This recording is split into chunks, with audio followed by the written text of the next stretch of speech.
শহর অঞ্চলের তুলনায় গ্রাম অঞ্চলে কিন্তু দোকান ভাড়া বলুন বা ঘর ভাড়া বলুন অনেক বেশি সস্তা হয়। শহর অঞ্চলে যদি আপনি মার্কেটের মধ্যে একটা দোকান ভাড়া নিতে চান, সেক্ষেত্রে কিন্তু আপনাকে 9-10 হাজার টাকা অবধি খরচা করতে হবে একটা ছোট মার্কেটে। আর যদি আপনি বড় মার্কেটের মধ্যে দোকান করতে চান, তাহলে তো আপনাকে 30,000 টাকা 40,000 টাকা পর্যন্তও ভাড়া দিতে হতে পারে।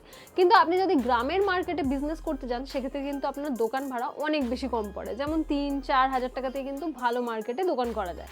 তেমনি শহর অঞ্চলে কিন্তু অনেক ফ্লাইং অডিয়েন্স রয়েছে, অর্থাৎ অনেক ফ্লাইং কাস্টমারকে আমরা পাই, কিন্তু গ্রামাঞ্চলে কিন্তু সীমিত কাস্টমার থাকে, সীমিত কাস্টমার নিয়েই আমাদের বিজনেস করতে হয়। তাই আজকের ভিডিওতে বিশেষভাবে গ্রামাঞ্চলে করা যাবে এরকম উপযোগী 3টে বিজনেস নিয়ে আপনাদের সাথে কথা বলবো, এবং এই 3টে বিজনেস করতে আপনাদের কত টাকা খরচা পড়বে, কি এই বিজনেসগুলো কিভাবে আপনারা স্টার্ট করতে পারবেন, আদৌ এই বিজনেস থেকে কত টাকা লাভ করতে পারবেন, সমস্ত কিছু ডিটেলসে বলবো। তো ফার্স্ট যে বিজনেসটার কথা আমি বলবো, যেটা গ্রামাঞ্চলে খুব ভালো চলবে, সেটা হচ্ছে ইলেকট্রনিক্স গুডসের ব্যবসা, বা তার সাথে সাথে ইলেকট্রনিক্স কিছু জিনিস রিপেয়ারিং এর ব্যবসা। ইলেকট্রনিক্স জিনিস যেমন হচ্ছে ধরুন bulb, tube, switch, calling bell, এরকম ছোট ছোট জিনিস নিয়ে কিন্তু আপনি একটা শপ ওপেন করতে পারেন। এখানে কিন্তু বিরাট বেশি ইনভেস্টমেন্ট নেই।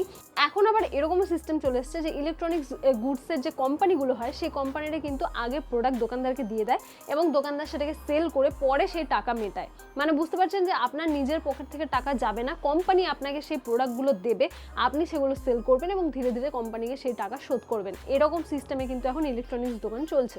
তাই ইলেকট্রনিক্সের দোকান করার জন্য কিন্তু আপনার বিরাট কিছু ইলেকট্রনিক্স সম্পর্কে জ্ঞান থাকতে হবে না, আপনাকে ইলেকট্রিক্যাল ইঞ্জিনিয়ারও হতে হবে না, শুধুমাত্র ছোট ছোট কয়েকটা নলেজ আপনাকে গেইন করতে হবে, যেমন এসি কারেন্ট কি, ডিসি কারেন্ট কি, কোনটা এসিতে চলে কোনটা ডিসিতে চলে, এবং তার সাথে সাথে ভোল্টেজ, ওয়াট, এই সমস্ত সম্পর্কে ছোট ছোট কিছু নলেজ থাকলেই কিন্তু আপনি একটা বিজনেস স্টার্ট করতে পারবেন। গ্রামাঞ্চলে যদি আপনি একটা ইলেকট্রিক শপ ওপেন করেন, তাহলে কিন্তু সেখানে আপনি রিপেয়ারিংও করতে পারেন। কি রিপেয়ারিং?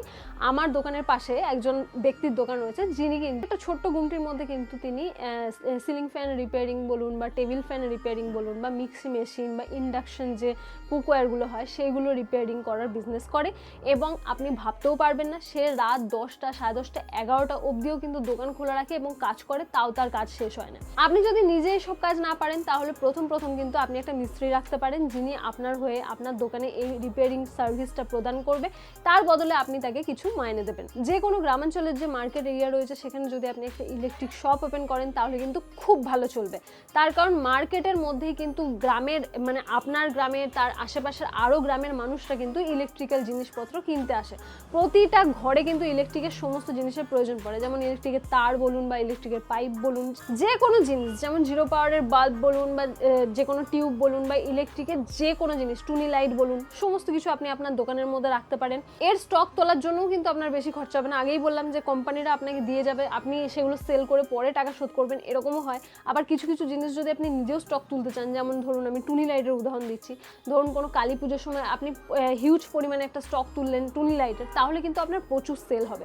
এই টুনি লাইট কিন্তু যে কলকাতার বড় বড় মার্কেট রয়েছে বা যে কোনো হোলসেল মার্কেট রয়েছে, সেখানে কিন্তু 20 টাকা 22 টাকাতে সেল হয়, এবং সেগুলো আপনি এনে সেগুলোকে 60 টাকা 70 টাকা বা 100 টাকা 150 টাকাতেও সেল করতে পারেন।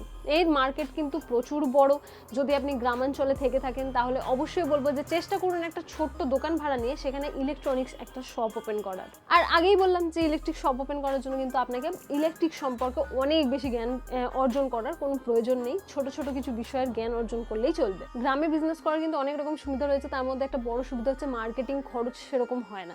মার্কেটিংয়ে যে আমাদের হিউজ পরিমাণে একটা টাকা ইনভেস্ট হয়ে যায় যদি আমরা শহর অঞ্চলে থাকি, গ্রামাঞ্চলে কিন্তু সেই সুযোগটা অনেকটাই রয়েছে যে আপনি মার্কেটিং না করেই কিন্তু অডিয়েন্স পাবেন। তার কারণ গ্রামের মানুষ যখন কোনো প্রবলেমের মধ্যে পড়ে, তখন তারা ভাবে যে আমি গাড়ি ভাড়া করে বাসে করে শহরে গিয়ে সেই কাজটা করানোর থেকে আমার এরিয়াতেই যদি সেই জিনিসটা আমি পেয়ে যাই, তাহলে কিন্তু তারা সেখান থেকেই কাজটা করিয়ে নেবে। ধরুন আমি গ্রামেতে থাকি, হঠাৎ আমার মোবাইলটা খারাপ হয়ে গেছে, আমি মোবাইলটা বাগানোর জন্য বাসে করে শহরে যাব, তারপরে মোবাইলটা বাগিয়ে আনবো, তার চেয়ে ভালো হচ্ছে আমার মার্কেটের মধ্যেই যদি আমি কোনো একটা মোবাইল রিপেয়ারিং এর শপ পেয়ে যাই, তাহলে তাকে দিয়েই কিন্তু আমি বাগিয়ে নেবো।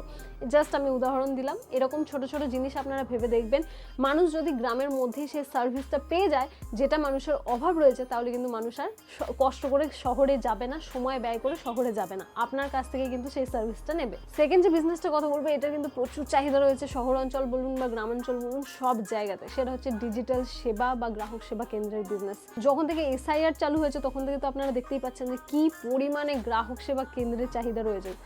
যে কোনো ফটো তোলা বলুন, পাসপোর্ট ফটো বলুন, জেরক্স বলুন, ল্যামিনেশন বলুন, প্রিন্ট আউট বলুন, এই সমস্ত চাহিদা কিন্তু দিন দিন বেড়েই যাচ্ছে। আর প্রতিটা গ্রামাঞ্চলের ছেলেমেয়েরা কিন্তু এখন সরকারি চাকরির ফর্ম ফিল আপ করে। যদি সে গ্রামেতেই একজন মানুষ পেয়ে যায় যে তাদের হয়ে ফর্ম ফিল আপগুলো করে দেবে, তাহলে কিন্তু তারা আর কষ্ট করে শহরে যাবে না। এরকম গ্রাহক সেবা কেন্দ্রের আন্ডারে যদি আপনি কোনো ব্যাংকের CSP নিয়ে নেন তাহলে তো আরও ভালো কথা। কেননা একটা জিনিস লক্ষ্য করবেন, গ্রামে যদি মার্কেট অঞ্চলে কোনো একটা ব্যাংক থাকে তাহলে সেই গ্রামের বলুন বা তার আশেপাশে গ্রামের বলুন সবার কিন্তু সেই ব্যাংকেই অ্যাকাউন্ট থাকে। তাই আপনি যদি একটা যে কোনো ব্যাংকের, যেমন ধরুন স্টেট ব্যাংক বা ইউনিয়ন ব্যাংক, যে কোনো একটা ব্যাংকের যদি CSP আপনি নিয়ে নিতে পারেন।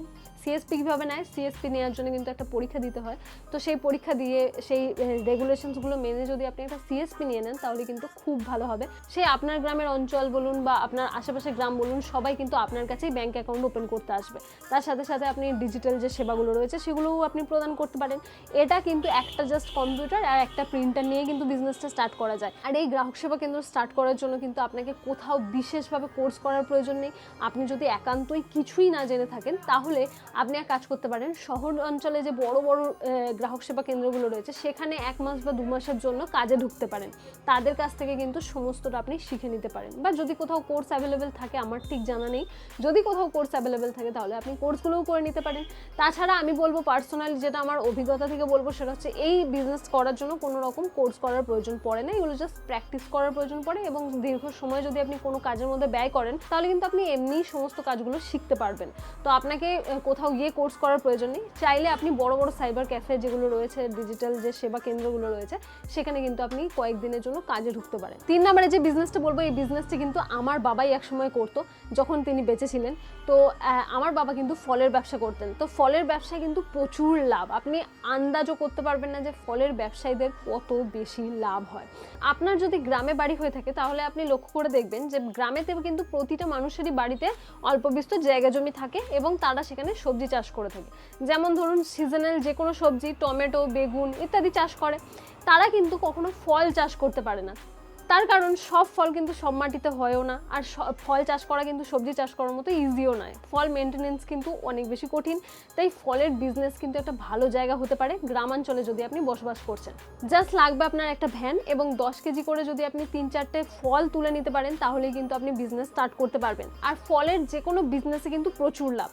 আমার বাড়ি থেকে 3-4 কিলোমিটার দূরে একটা জায়গা রয়েছে যেখানে আমি প্রায়ই আগে যেতাম। সেখানে কিন্তু লরি বিভিন্ন ফল নামে সকালবেলায়, এবং বিভিন্ন ফল ব্যবসায়ীরা সেখান থেকে ফল নিয়ে যায় পাইকারি দামে। এরকম আপনার দেখবেন আপনি যেখানে থাকবেন সেখানেও কোথাও না কোথাও এরকম ফলের পাইকারি বাজার রয়েছে, যেখানে সকালবেলা লরি করে কলা, বেদানা বা আপেল, যে কোনো ফল বলুন, যেগুলো চালানি ফল আর কি, মানে অন্য জায়গা থেকে এখানে আসছে, সেরকম ফলের কিন্তু পাইকারি মার্কেট সব জায়গাতেই থাকে। আপনি খুঁজে দেখবেন সেই মার্কেটটা কোথায়, এবং সেখান থেকে 10 কেজি করে যদি আপনি 3-4টে ফল তুলে নিতে পারেন তাহলে কিন্তু আপনি বিজনেসটা স্টার্ট করে দিতে পারবেন। আর কাঁচা মালের যে কোনো বিজনেসে কিন্তু প্রচুর লাভ। প্রতি কেজি ফলেতেও যদি আপনি 30 থেকে 40 টাকা মিনিমাম ইনকাম করতে পারেন তাহলে কিন্তু দিনের শেষে গিয়ে আপনি অনেক টাকা ইনকাম করতে পারবেন। 3টে বিজনেস আপনাদের সাথে আলোচনা করবো বলেছিলাম, সে 3টে তো বলে দিলাম। তাছাড়াও গ্রামের আর একটা ভালো বিজনেস রয়েছে যেটা কিন্তু কম ইনভেস্টমেন্টে যে শুরু করা যাবে এরকম আমি বলবো না, সেটা হচ্ছে গাড়ি ভাড়ার বিজনেস। আমরা প্রায়শই দেখে থাকি যে গ্রাম থেকে যখন কেউ দুর্গাপূজায় ধরুন ঠাকুর দেখতে যাবে শহর অঞ্চলে, বা ধরুন চিকিৎসা করাতে যাবে শহর অঞ্চলে, বা ধরুন এমার্জেন্সি কোনো কারণে, যেমন ধরুন কোনো গর্ভবতী মায়ের প্রসব করানোর জন্য, তখন কিন্তু গ্রামের মানুষ এমার্জেন্সিভাবে গাড়ি ভাড়া করে কিন্তু শহরে যায়। তাই আপনার কাছে যদি সুযোগ সুবিধা থাকে আপনি একটা গাড়ি ভাড়ার বিজনেস স্টার্ট করতে পারেন। এক্ষেত্রে যে ওমনি গাড়িগুলো ঘুরে বেড়ায় মার্কেটে সেগুলো দেখবেন, আমি প্রায়শই দেখি যে ওমনি করে গ্রামাঞ্চল থেকে হসপিটালে, নার্সিংহোমে কিন্তু আসে মানুষ চিকিৎসার জন্য। এই গাড়ি ভাড়ার বিজনেসও কিন্তু গ্রামে খুব ভালো চলবে যদি আপনি এটা করতে পারেন। তো এটা কিন্তু সবার জন্য বললাম না, তাই আমি এটা আলাদা করে বললাম, তার কারণ এটাতে ইনভেস্টমেন্ট অনেক বেশি, আপনারা বুঝতেই পারছেন। কিন্তু এই বিজনেসটা আমি দেখেছি গ্রামাঞ্চলে খুব ভালো চলতে, তাই আমি এই ভিডিওর একটা পার্টে শেয়ার করলাম জাস্ট। যদি আপনিও গ্রামাঞ্চলে বসবাস করেন এবং আপনার পড়াশোনা শেষ হয়ে গেছে, আপনি কিছু করবেন বলে ভাবছেন এবং সরকারি চাকরির জন্য আপনি দীর্ঘদিন প্রস্তুতি নিচ্ছেন, তো বলবো এইগুলো না করে কোন সুযোগ সুবিধা আপনার গ্রামাঞ্চলে রয়েছে সেগুলো দেখে কিন্তু আপনি একটা বিজনেস স্টার্ট করতে পারেন। আপনি জানেনও না যে আপনার গ্রামের মার্কেটগুলোতে যারা বিজনেস করছে তারা কিন্তু আপনার থেকে অনেক বেশি বড় লোক।